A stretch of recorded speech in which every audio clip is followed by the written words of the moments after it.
The Law of Nonresistance. Resist not evil. Be not overcome of evil, but overcome evil with good. Nothing on earth can resist an absolutely non-resistant person. The Chinese say that water is the most powerful element because it is perfectly non-resistant. It can wear away a rock and sweep all before it. Jesus Christ said, "Resist not evil," for he knew in reality there is no evil, therefore nothing to resist. Evil has come of man's vain imagination, or a belief in two powers, good and evil. There is an old legend that Adam and Eve ate of Maya, the tree of illusion, and saw two powers instead of one power, God. Therefore, evil is a false law man has made for himself through psychoma or soul sleep. Soul sleep means that man's soul has been hypnotized by the race belief of sin, sickness, and death, etc., which is carnal or mortal thought, and his affairs have outpictured his illusions. We have read in a preceding chapter that man's soul is his subconscious mind, and whatever he feels deeply, good or bad, is outpictured by that faithful servant. His body and affairs show forth what he has been picturing. The sick man has pictured sickness, the poor man poverty, the rich man wealth. People often say, "Why does a little child attract illness when it is too young even to know what it means?" I answer that children are sensitive and receptive to the thoughts of others about them and often outpicture the fears of their parents. I heard a metaphysician once say, "If you do not run your subconscious mind yourself, someone else will run it for you." Mothers often, unconsciously, attract illness and disaster to their children by continually holding them in thoughts of fear and watching for symptoms. For example, a friend asked a woman if her little girl had had the measles. She replied promptly, "Not yet." This implied that she was expecting the illness and therefore preparing the way for what she did not want for herself and child.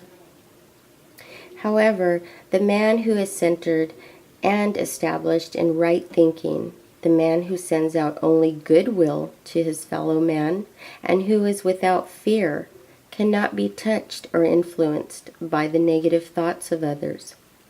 In fact, he could then receive only good thoughts, as he himself sends forth only good thoughts. Resistance is hell, for it places man in a state of torment. A metaphysician once gave me a wonderful recipe for taking every trick in the game of life. It is the acme of non-resistance. He gave it in this way. At one time in my life, I baptized children, and of course, they had many names. Now I no longer baptize children, but I baptize events. But I give every event the same name. If I have a failure, I baptize it success, in the name of the Father and the Son and the Holy Ghost. In this, we see the great law of transmutation, founded on non-resistance. Through his spoken word, every failure was transmuted into success. For example, a woman who required money and who knew the spiritual law of opulence was thrown continually in a business way with a man who made her feel very poor. He talked lack and limitation, and she commenced to catch his poverty thoughts, so she disliked him and blamed him for her failure. She knew in order to demonstrate her supply, she must first feel that she had received. A feeling of opulence must precede its manifestation. It dawned upon her one day that she was resisting the situation and seeing two powers instead of one. So she blessed the man and baptized the situation success. She affirmed, "As there is only one power, God, this man is here for my good and my prosperity," just what he did not seem to be there for. Soon after that, she met, through this man, a woman who gave her for a service rendered several $1,000s, and the man moved to a distant city and faded harmoniously from her life. Make the statement, "Every man is a golden link in the chain of my good." For all men are God in manifestation, awaiting the opportunity given by man himself to serve the divine plan of his life. Bless your enemy, and you rob him of his ammunition. His arrows will be transmuted into blessings. This law is true of nations as well as individuals. Bless a nation, send love and goodwill to every inhabitant, and it is robbed of its power to harm. Man can only get the right idea of non-resistance through spiritual understanding. My students have often said, "I don't want to be a doormat." I reply, when you use non-resistance with wisdom, no one will ever be able to walk over you. Another example. One day I was impatiently awaiting an important telephone call. I resisted every call that came in and made no outgoing calls myself, reasoning that it might interfere with the one I was awaiting. Instead of saying, "Divine ideas never conflict, the call will come at the right time," leaving it to infinite intelligence to arrange, I commenced to manage things myself. I made the battle mine, not God's, and remained tense and anxious. The bell did not ring for about an hour, and I glanced at the phone and found the receiver had been off that length of time, and the phone was disconnected.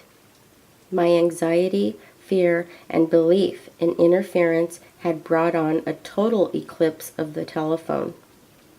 Realizing what I had done, I commenced blessing the situation at once. I baptized it success and affirmed, "I cannot lose any call that belongs to me by divine right. I am under grace and not under law." A friend rushed out to the nearest telephone to notify the company to reconnect. She entered a crowded grocery, but the proprietor left his customers and attended to the call himself. My phone was connected at once, and 2 minutes later, I received a very important call, and about an hour afterward, the one I had been awaiting. One's ships come in over a calm sea. So long as man resists a situation, he will have it with him. If he runs away from it, it will run after him. For example, I repeated this to a woman one day, and she replied, "How true that is. I was unhappy at home. I disliked my mother, who was critical and domineering. So I ran away and was married. But I married my mother, for my husband was exactly like my mother, and I had the same situation to face again. Agree with thine adversary quickly." That means agree that the adverse situation is good. Be undisturbed by it, and it falls away of its own weight. "None of these things move me" is a wonderful affirmation. The inharmonious situation comes from some inharmony within man himself. When there is in him no emotional response to an inharmonious situation, it fades away forever from his pathway. So we see man's work is ever with himself. People have said to me, "Give treatments to change my husband or my brother."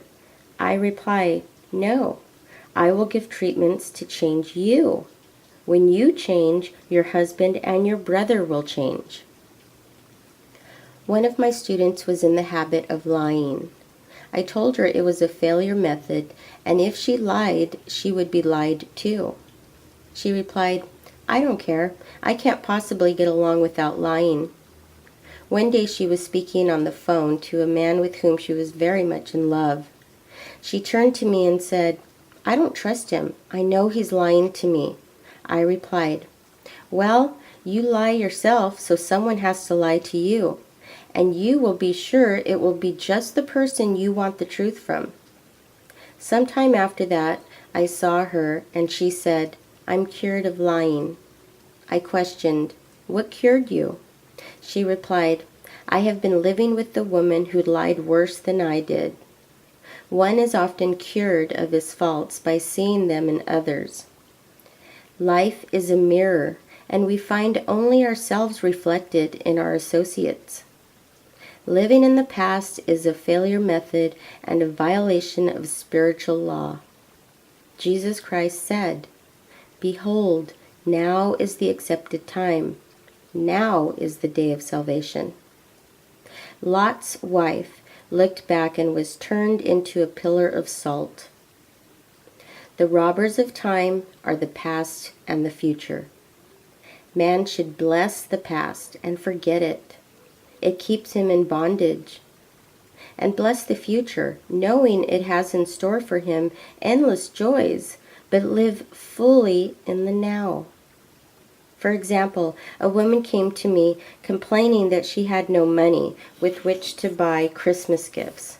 She said, "Last year was so different.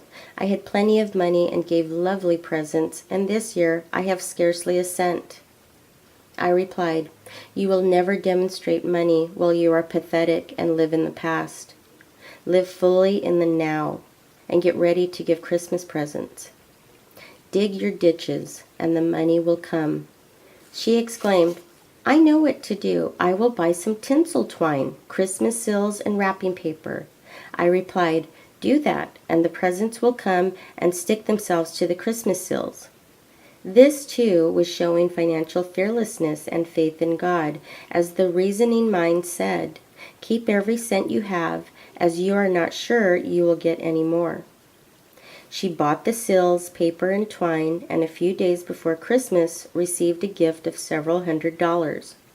Buying the sills and twine had impressed the subconscious with expectancy and opened the way for the manifestation of the money. She purchased all the presents in plenty of time. Man must live suspended in the moment. Look well, therefore, to this day. Such is the salutation of the dawn. He must be spiritually alert, ever awaiting his leads, taking advantage of every opportunity. One day I said continually, silently, "Infinite Spirit, don't let me miss a trick." And something very important was told to me that evening. It is most necessary to begin the day with right words. Make an affirmation immediately upon waking. For example, "Thy will be done this day. Today is a day of completion. I give thanks for this perfect day. Miracle shall follow miracle, and wonders shall never cease." Make this a habit, and one will see wonders and miracles come into his life. One morning, I picked up a book and read, "Look with wonder at that which is before you." It seemed to be my message for the day, so I repeated again and again, "Look with wonder at that which is before you." At about noon, a large sum of money was given me, which I had been desiring for a certain purpose. In the following chapter, I will give affirmations that I have found most effective. However, one should never use an affirmation unless it is absolutely satisfying and convincing to his own consciousness, and often an affirmative is changed to suit different people. For example, the following has brought success to many. I have a wonderful work in a wonderful way. I give wonderful service for wonderful pay. I gave the first 2 lines to one of my students, and she added the last 2. It made a most powerful statement, as there should always be perfect payment for perfect service, and a rhyme sinks easily into the subconscious. She went about singing it aloud, and soon did receive wonderful work in a wonderful way, and gave wonderful service for wonderful pay. Another student, a businessman, took it and changed the word work to business. He repeated, I have a wonderful business in a wonderful way, and I give wonderful service for wonderful pay. That afternoon, he made a $41,000 deal, though there had been no activity in his affairs for months. Every affirmation must be carefully worded and completely cover the ground. For example, I knew a woman who was in great need and made a demand for work. She received a great deal of work, but was never paid anything. She now knows to add wonderful service for wonderful pay. It is man's divine right to have plenty, more than enough. His barns should be full, and his cup should flow over. This is God's idea for man. And when man breaks down the barriers of lack in his own consciousness, the golden age will be his, and every righteous desire of his heart fulfilled.